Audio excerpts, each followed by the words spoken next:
Hey everybody, welcome to the Paranormal Portal podcast. How y'all doing out there?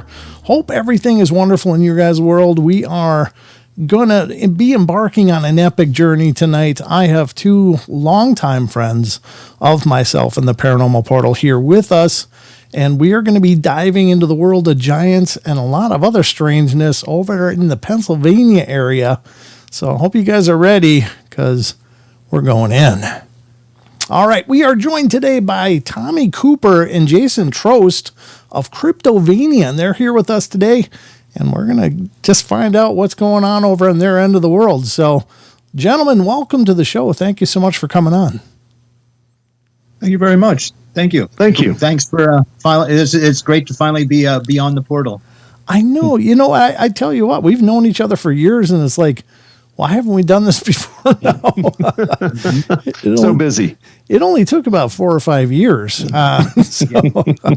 So tell me, what is it about Pennsylvania? Because I'm here to tell you, it is one of the key states of strangeness in the United States. Like, Pennsylvania comes up for everything.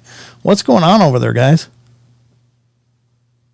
Well, it's Cryptovania. I mean, that is in a nutshell the thing that does it, because there are so many ghosts and there's so many giants and all types of manners of things going on around here. That's just the best name there is Cryptovania, because it is wild. It seems to be, but have you ever pondered that? Because like Pennsylvania and Ohio, Jason, are just names that come up all the time for this. Do you think there's some kind of correlation between those two states? And I mean, every state has their stuff, but certainly Ohio comes up for everything, and Pennsylvania comes up for everything. Is there some similarities that you guys can figure out between those two? Yeah, actually, we kind of feel that the common thread for the increased activity that we experience here has to do with oil. We right here just a few just actually probably halfway between my house and Tommy's is the first ever commercial oil well. Colonel Drake's first oil well was dug here, Drake's well, and we spend a lot of time in the park that's basically dedicated to that, and we kind of feel that was the second oil boom that this area has encountered. When there around the turn of the 18th or the 19th going into the 20th centuries, there was still remnants of thousands of oil collection pits along Oil Creek locally here, and they were dug by hand or by something, and there were thousands of them, and they were wood lined. There were small logs that were sliced in half lengthwise, and then lined these pits, and they were for collecting oil. And the accepted narrative has always been that the Seneca at some point dug the pits and created them for oil for their hair. Really? Yeah, but there's no correlating stories from the Seneca themselves about this endeavor. Okay. And you would think it's quite an endeavor, because there was literally still thousands that were documented here back like around 1910 or so, when this area was kind of exploding.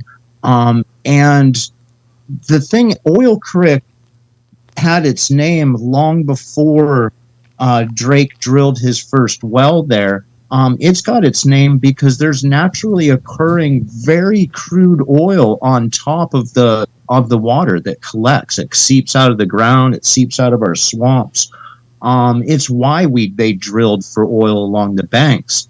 And what'll happen is in backwaters and eddies and such, you'll see this rainbow, brown. It has the sheen of when you have oil on top of water, and it's like this kind of thick brown scum. And it's a very crude oil. And we think that the connection between that and the giants, well, we figure, well, somebody was collecting that. But then over in Ohio, where they have lots of like old pyramid and rock mound activity, they found lamps. And we wonder if the lamps were being, fueled with the naturally occurring oil here. And somebody took the time and effort to dig thousands of pits and create these backwaters so that when the water would raise, it would fill these up, and then when it dropped back down, you would create these eddies and these backwaters, and you could collect oil. You could skim it off the top. And you can still find remnants of these wood-lined pits. We have pictures of them. In the park there, you can find the places where somebody dug these artificial backwaters and then lined them with these wood-lined pits. And you can't really date the wood with like carbon dating and stuff, because one of the things about petroleum is it's a fantastic preservative.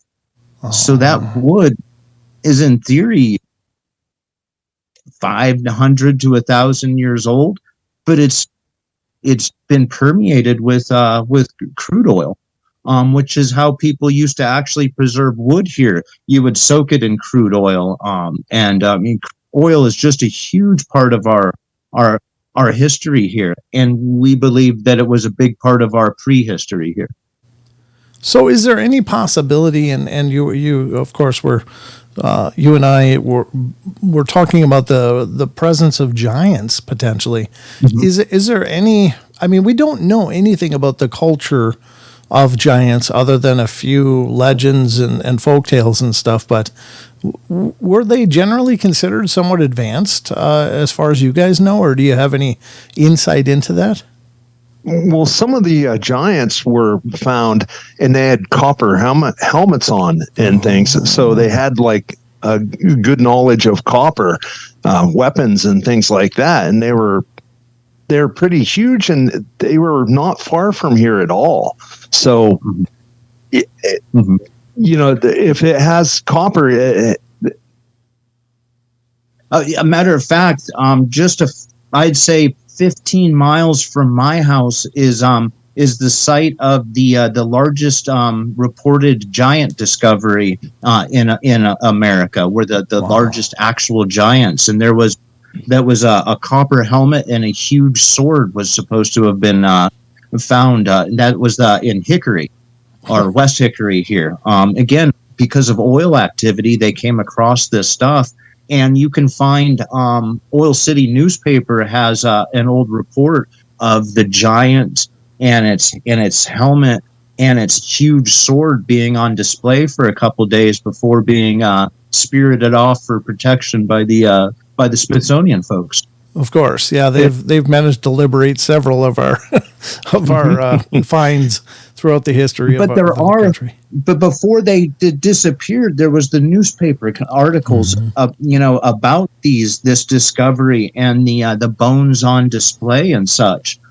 So you've got some historical record, even though you don't have the actual physical proof.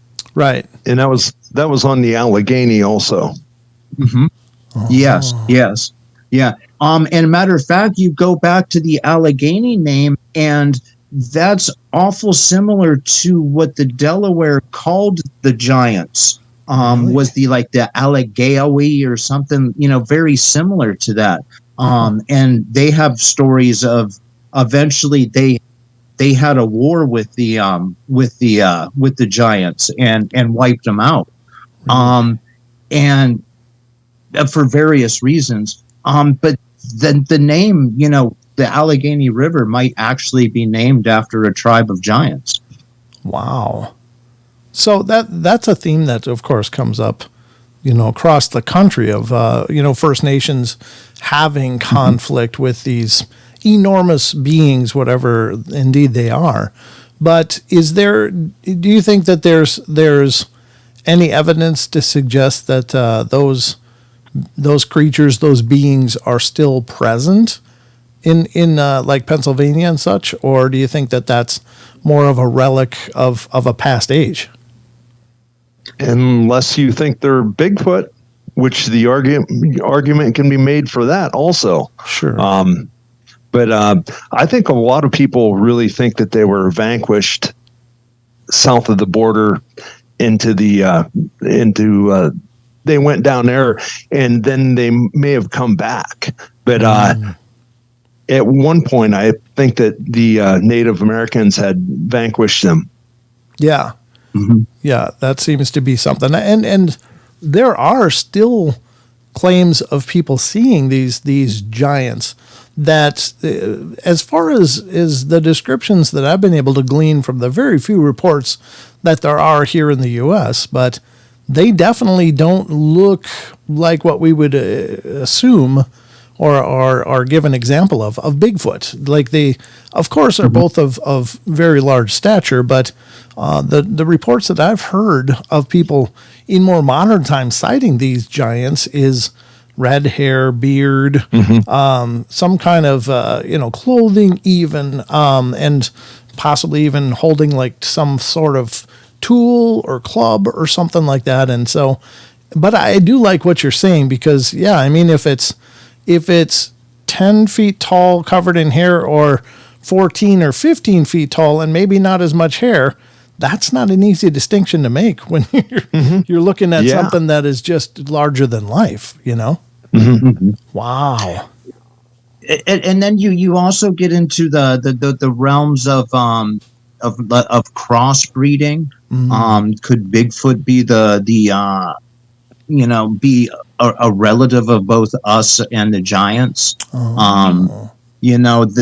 That's a possibility. And and hybrids do weird things. Sure. When you do get hybrids to take, they can accomplish some odd things, including fantastic strength and stuff. Sure. Which could even lend itself, like maybe you would intentionally do that if you were maybe trying to create some incredible workers, especially if you're digging some pits and having some timbers. So that's a possibility there too. That's a great take, and I hadn't really considered that, but yeah, and that's a thing. I mean, nobody knows for sure, but certainly, anything is game in this realm, because there's no established criteria, there's no established fact, and I always say that throughout the course of my live shows when we do like the question of the week. It's like whatever you have to say is just as valid as anybody else, whether they've been at it for 50 years or 2 weeks. It's like your ideas are just as plausible, and that's a really fascinating one. I had never considered that. Huh. And Tony Cooper always says, "You don't know what you don't know." Good point. And also we do have a friend that's 7'3", so Ooh. There you go. Wow, that's a big friend. That's pretty incredible. Yeah. We use him for sometimes a lot of times for comparison's sakes, because when he comes into a room, you're like, that's an awful big dude, and it's impressive. The one time he pulled up to Cryptovania HQ, and he was riding a Harley Davidson with this crazy helmet, and he's this big, huge dude, and he pulls up, and you're not sure what's getting off that bike, and then he takes off the helmet, and you're like, oh, it's Bubba. Grab the gun. Yeah. It makes a Harley look like a mini bike, yeah? Yes, yeah. But that's something to consider. The first time I ever met this guy, I looked at him, and I was like, he's 7'3". Imagine throwing 3-4 foot on top of him. Yeah. That is the size of purported Bigfoot sometimes. And it's like, that would be incredible to see something like that in the woods. Yeah. Mm-hmm. Yeah. That's an absolute sobering thought. I've often wondered, what would that be like? Because it's hard to conceptualize. I mean, even if you're in the mall and you see a guy that's about 7 feet, it's like, oh my God, but like you said, add 3 feet. And on both ways, on the width and the height. Yes. Because and you've got the Incredible Hulk, for any lack of a better term, and that's got to be just I guess mostly emasculating. It's like I no longer feel like a man. You kind of wonder too if maybe sometimes we choose not to see it because it's so out of what context for what we believe is reality. Yeah. Well, I don't really feel like seeing that right now. Thank you very much. And that's like something that Tom Brown, the survivalist, that he talks about too, is like something that's so big or so little, you're already looking for something when you look for something and it's so big or little, or it does have a hat on, it doesn't have a hat on. If you want to evade somebody, that's a good way to do it. I mean, you could be walking down the street, go around the corner, pop down and take your hat off and just get low. And now all of a sudden you no longer look like you. Yeah. Well, that's a great point. And I think that's very powerful because, again, when we're looking for things, especially like a humanoid shape, we're also probably conditioned to look for something in our size range. But when you add that much mass on top of it and a natural ghillie suit, it's like, well, no wonder people can just walk right by them because we're not really trained to recognize that, in our natural environments. Mm-hmm. Mm-hmm. Look at the giant of Kandahar. Yes. They had told those guys, they were like, shoot high, shoot high, shoot high. And they went in there and they saw the giant. And naturally, they had muscle memory. They shot high, and they ended up decapitating it. But that's why people think that they were told to shoot high. That's incredible. And go higher than you would think you would have to go because it's bigger than your mind doesn't comprehend the size that you're targeting. Yep. Yeah, that's interesting. It is really, really interesting, and that's fascinating. Just the idea is that there's so much to this that I don't think the normal person, and I'm not even me. Like I can't. It's hard to wrap your head around unless you've seen it. What does 12 feet tall look like? Well, I don't know. My ceilings are 9, and that's right. But if I had 3 more feet than that and huge and pissed, I don't even know. Yeah. Yeah. So I gotta go ahead. I'm sorry. You take a 7-footer and put a yardstick on top of them. I mean, wow. Right. Mm-hmm. Right. Mm-hmm. That's incredible. In the region where you guys are, is there a lot of caverns or natural caves, or what is the geology like in your region? There are. Go ahead, Tommy. I was just going to say that there are a lot of caves, but a lot of them aren't really well known. Okay. Most of them are not publicized, but there are, and there are also coal mines. So the coal mines are everywhere also, but they're usually on private property. They're a ways off the road, all that kind of stuff. And then there's like the cave that you know about that's the one that there was the TV show about it. I don't want to say where it's at, but yeah, the one that has the solstices is lined up. Sure. Yes, over in Tionesta. Okay, gotcha. Yes, yeah, because there are some very, very large rocks around here. So you kind of get some of those washout caves in between huge rocks. And one of the things that we have geology besides the oil, which is just a huge part of our history, is also we have some fantastic clay. And there used to be quite a few clay factories around here. Back in the 1870s and through up into the 1930s and 40s and such, there was our clay here is very high quality. And there's in the general vicinity of those oil pits we were talking about, one of the local universities had done a dig there, focusing on pottery, and we had some very advanced pottery. There's that, so it looks like there's been several societies here have taken advantage of that, from our times through Seneca, and maybe prior to the Seneca, or at the same time as the Seneca being here. We do have, so we have again that pottery kind of leading itself to, like, maybe this was a real industrial center where you could both collect oil for lamps and high quality clay for making good pottery. And that's one of our geological features here. And then another thing that we have here that blends well into the paranormal is we have a lot of mounds. Just a half mile from Tommy's house is a very prominent mound that has been again explored and excavated by the Smithsonian folks back in, I think it was the 60s. And it's a rather good sized mound.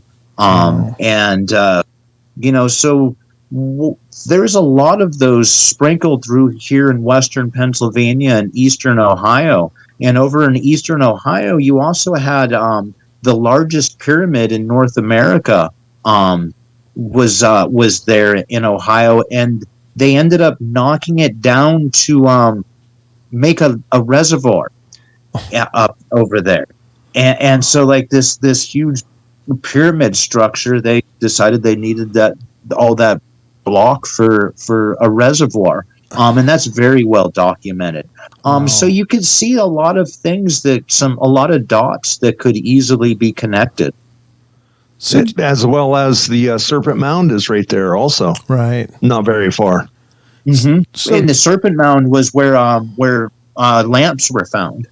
Brass lamps, I think they were, which you get into some weirdities like for timing and stuff because of having access to brass. But also, what were you putting in them lamps? Oil, probably, yeah. That's kind of what we think, and it's an incredible geological feature, actually, that we have, that with the amount of oil that you can see on standing water here and in all over the place. And it's like a reddish brown, like a kind of like a scum, and you can smell it. And there's been several oil booms as the technology allows people to get to deeper sands, and then the next deeper sands. So like every 30 or 40 years, this area has produced some fantastic oil booms. And matter of fact, the oil that comes from here has its own grade. Penn grade oil is the highest quality oil in the world. We don't make a lot of oil. We make 0.5% of the world's production of oil, but half of all the cosmetics, Maybelline, and stuff like that is made from Penn crude oil. We have a local plant, I think 45 miles from here. They take petroleum and they convert it down to they take a barrel of oil and they convert it down to about 1 inch, and that's the base for aspirin, which is amazing. Yes. And that's because we have a very high paraffin content. There's a lot of wax in our oil here. And it makes it very hard as a producer because that wax is very hard on equipment. And it makes maintenance a real pain in the butt. I've done it. And we've serviced a lot of oil rigs and stuff. Tommy and I, when we used to do tires,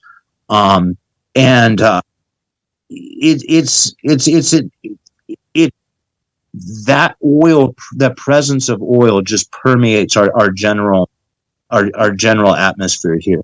And you wonder about maybe some odd juju that comes from it. Yeah, exactly. And it's something I've always pondered, and it's not unique to me. I know a lot of people have gone down this rabbit hole, at least conceptually, is that what was here long before we ever came to these shores? What was going on in the Americas? I know we know the Inca, and we know the First Nations and the Maya and all of these. Well, I mean, they were advanced, of course, but was there other intelligences that were here, and did they have this amazing industry? And whether they were giants or whatever they were, it's just these big question marks, because just hearing that they're finding these copper implements that I mean, certainly wasn't relegated historically, at least as far as I know, to the First Nations tribes. Like, they weren't into that kind of mining and smelting and producing metal implements. So what was going on there? Yeah, and a common thread about those mounds. We find those we think that's an important dot, because those mounds, you can follow how they go down the areas that have mounds prominent in them. It goes kind of down through North America and down into Central America and like Peru and stuff. Wow. And then you start looking into those odd cultures. The star people there are fantastic stuff there. In Peru, it seems like there was the cornerstone of maybe more than one civilization there. Sure. And maybe we were connected right here to that through that mountain system. Was that a trading system? Maybe. Was it a network? And that's kind of where we lean. Those are the dots that we've connected to. And maybe it's, we like to try and place ourselves in an important place in history, but, maybe we're also accidentally right. Yeah, absolutely. I mean, when you think of like Puma Punka and some of the stonework there, that is just beyond even capabilities of today. And it's like, how did these ancient people do this stuff? They're basically Bronze Age tools at best. And yet they're molding granite to like laser precision. It's like, wow, right. That stuff really cooks. And it makes you wonder, if we had access to that, like that pyramid in Ohio, what could we find from that rock that's there? Because here we're not in the desert. Things overgrow. And so something like that size in our woods is quickly overgrown, and the details get muted. What fine details are hidden in there. Right. And then you think about just around the globe, there's pyramids around the globe. And these were, well, at least according to our, prevailing knowledge, these were isolated cultures that, weren't probably communicating and changing architectural plans. So how did they all come to this conclusion? And metallurgy and even pottery. How did all of these disparate cultures go, hey, that sticky stuff there, I'll bet you if we shot it with some fire, we could probably make bowls and vases. It's like, how did they all get there? So this is the part that I'm just always thinking about. It's like, how did this happen? Because was there other forms of communication, or was there ancient trade going on between continents long before we thought, that kind of stuff? It's just amazingly complex when you think about it.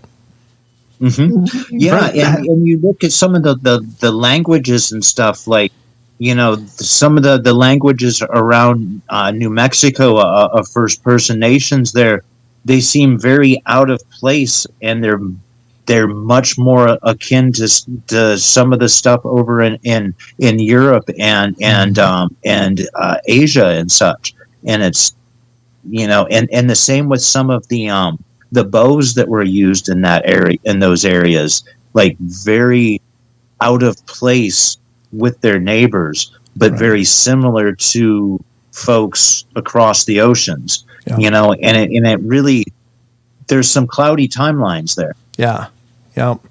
and cultures that seem to have melted away, like the Olmecs. It's like, what happened to them?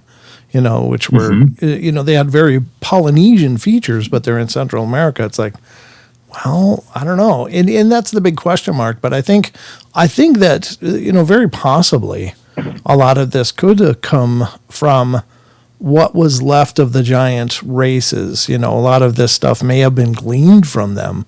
I don't pretend to know with any authority, but curiosity. How about this? What if the oceans used to be a lot lower than what they are right now? Way, way lower. That would make like France with the United States, like it would suddenly be a lot closer to get to. Sure. With for the arrowheads and that kind of things, because I know some people that collect arrowheads, and they said the same ones found in France are also available right here, and they have a distinct thing about them. So it's you wonder if maybe the oceans were different then. Right. Yeah, I think there probably was more advancement in the ancient world than we've given credit for in our modern age. I think that they were so much more capable than we've come to those conclusions. And by we, I don't mean us, but I mean the prevailing theories.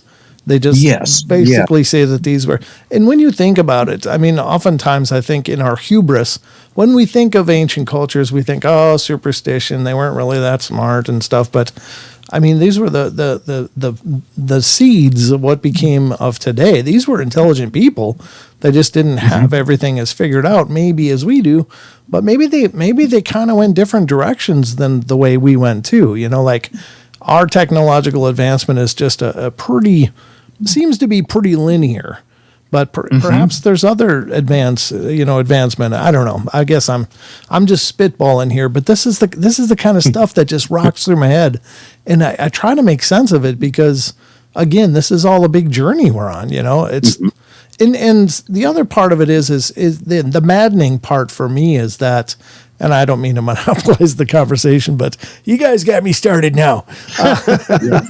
But for us to truly embrace the scientific method, you've got to consider all the possibilities until they can be systematically ruled out. But a lot of our science community says, nope, this is the way it is. This is the avenue we're going.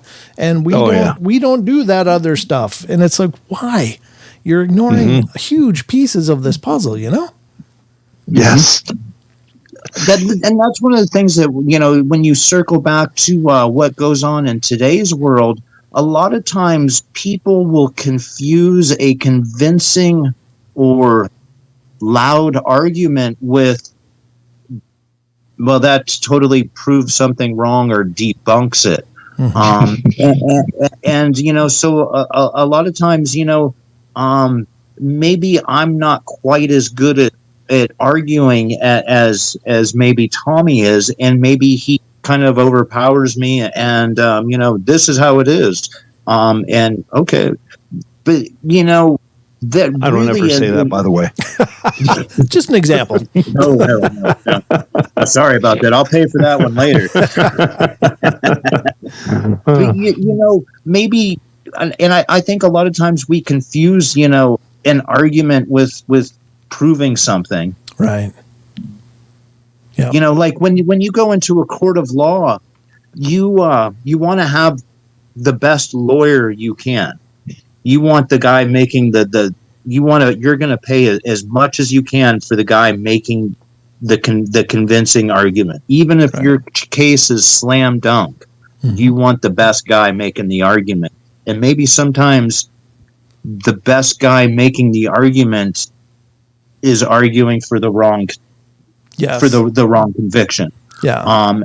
And so, like, a lot of times we see things with videos and pictures and accounts, and people will say, oh, that's been debunked. And it's, well, debunked, that's maybe a word that maybe we should get rid of. Yeah. Maybe somebody made a convincing argument. Yes. But that's not a debunking. Right. Also, the debunked thing. I think we should also put the fact checking. I think we should put it there too. Yeah. Yeah. Yes. They kind of bleed into one another. And who's doing the debunking or fact checking, and maybe that person just has a little too much power in the conversation, and maybe they win, but that doesn't. If I can out argue you, that doesn't mean that suddenly stop signs are blue just because I make a much better argument than you can about them being red. Yeah. We still don't change the reality with our arguments. Sure. And science is funded. And my case in point is, well, hell, smoking was absolutely harmless for decades, generations. It was, there's no scientific fact to show that smoking is cause of cancer and everything else until it did. And then it was they had books and folders and libraries full of evidence to show it's harmless until someone else did show that it was not harmless. And then it changed the narrative. So, but you're right. It's an uphill battle, because when you're battling these fundings and these quote unquote authorities, you've got an uphill battle, but it can be won. Yeah, I think that's an important take. You guys had talked about this story of a child missing, and I'd like to get into that, if you guys don't mind, with what time we have left. That's not a problem at all. Okay. Tommy, do you want to start with that? I can start it, but you have to finish it, I think. Right. So one of our customers come in here, and he was listening to a podcast, and he told us about this story, and he started telling us where it had happened at, and it was right by Jason's house. Oh. It was in the oil boom days. There was a kid, his name was Jackie Copeland, and they were at a picnic. His dad was an oil man, and there was like a picnic at this place. It was way back in the woods, of course. But the kid, like him and most of the other kids, were walking around and out misbehaving out in the woods and stuff. And lo and behold, Jackie Copeland come up missing. And so they had a search party, and this was a guy of he was a well-reported man. I mean, he was somebody. So they had the cops, and everybody was out searching the woods and stuff, and they couldn't find us in an airplane. And it was like, I think 2-3 days he was in the woods, and then suddenly, just like in Missing 411. He comes back, and he had been in a place that was searched over and over and stuff. And he come back, and he said that there was like a type of bear or whatever that had protected him the whole time he was in the woods and stuff. And that was protected him from a pack of wolves, he said. Yeah, there you go. Wow. Yeah. It was he was gone for a few days, and this was it was either in the 50s or the 60s. And when they did find him, like you said, that he was in an area that they had been to many times. They had scoured the area. It's just down the road here. It's called Tight Pinch Road. And it's called Tight Pinch because the road makes there's a rock formation that pinches the road awful tight. And there's not much passing room there. It's just enough room for a vehicle now. And they searched this area, and they had a lot of people, because it wasn't just a little family picnic. It was like a big company picnic, for one of the big, like Quaker State or Pennzoil or something like that. And so there was probably 60 to 100 people there, and he just ended up coming up missing. And everybody was searching there. They were using dog teams. They had two separate bloodhound teams looking for him. They had an airplane circling. And then lo and behold, he just kind of shows up, and has this tale of being protected from wolves, and I think he was like 4 or 5 at the time. It was touched on, I think, David Pilates, I think he touches on it in one of his Missing 411 episodes, doesn't he? I think he does. Okay. Yeah, but it was a lot like the story of the kid recently that had gone missing in North Carolina or whatever that was, that he was protected by the bear. Hathaway. Yeah. That was Casey Hathaway over there. And I think it was like 4 or 5 years ago over in North Carolina. He was gone for a similar amount of time, like 3 days, and comes back with a tale of a bear that protected him.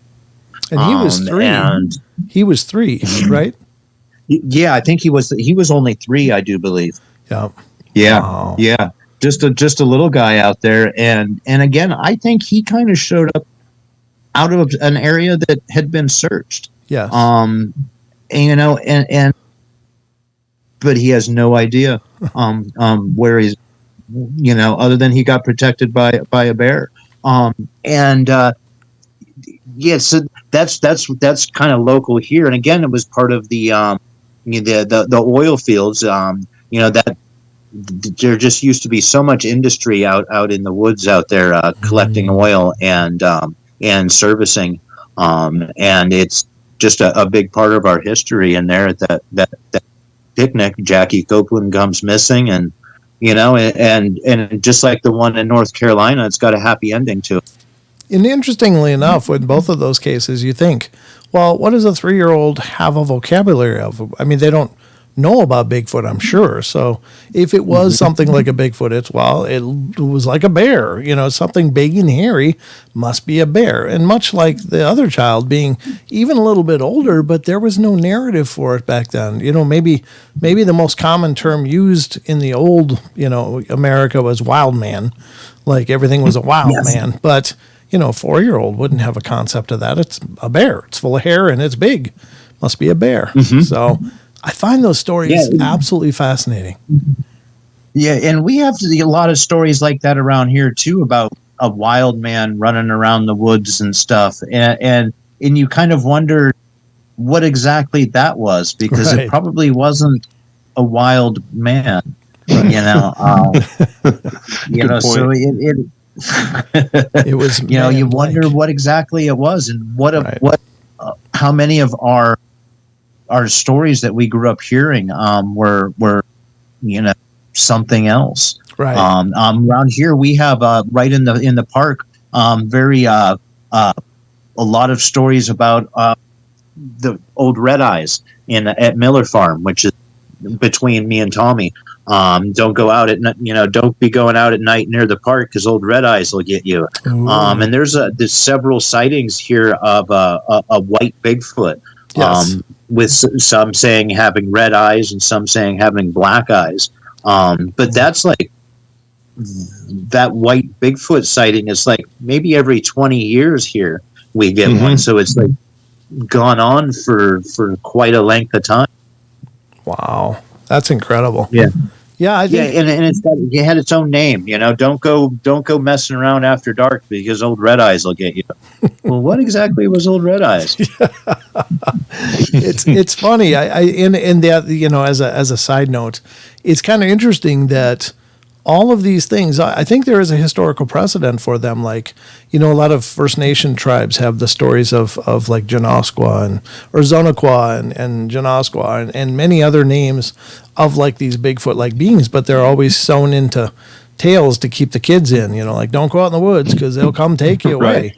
And we had the boogeyman when I was growing up, and the wood boogers, another one. And it's like all of these get sewn into cautionary tales, but there's got to be some wisdom in that, right? Geez, that's amazing. Right. And like, you think back on our folks, like our grand folks and stuff, and like, they were kind of a rough stock. Yeah. And they wouldn't just take kindly to just, that's just some dude that runs around in the woods, and every now and then he steals something, steals something off your porch, or, a pie out your window. It's just, I'm not so sure that they were that forgiving. There'd be a lot of rock salt and buckshot involved, I'm sure. yes, and maybe some dogs and stuff. Yes, absolutely. Well, gentlemen, go ahead, I sir. think I'm one of the few people in the world that both of my parents had their own Sasquatch sightings. Wow. So, yeah. Well, we'll have to dive into that, but we're going to have to get you guys back. Obviously, this conversation is just scratched the surface. So if you guys are willing, I'd love to have you back. Yeah, we absolutely. Yes. Well, fantastic. Pleasure. You guys have been absolutely amazing. I'm glad it finally happened. It took way too long, but it's been an absolute pleasure having you guys and talking to you. Well, thank you very much.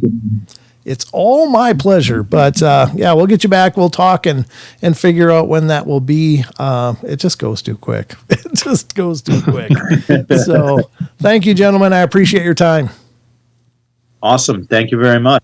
And thanks to the portal and everybody. You have a good community there.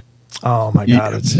I can't take any credit for it. They've kind of all adopted me, thank God, but they're a wonderful group of people. There's no question. We love the portal peeps. Well, we love you guys too, man. You guys have been part of the family for a long time. So, all right, gentlemen. Thank you for when we first started. You gave us permission to put episodes of the portal on our Cryptovania Roku channel, and we really appreciate that. We were do. Very proud to host those episodes of Paranormal Portal, and you let us just pick and choose the ones that we wanted, and we had a menu that we were very proud of, and thank you very much. Oh, it's my pleasure, man. You guys have been amazing friends for a long time, so it's the least I can do, and what the hell? It was a wonderful adventure, and I'm excited to continue this relationship and continue diving down these rabbit holes, guys. Right on. Excellent. All right. Well, that's going to wrap it up for tonight, but until next time.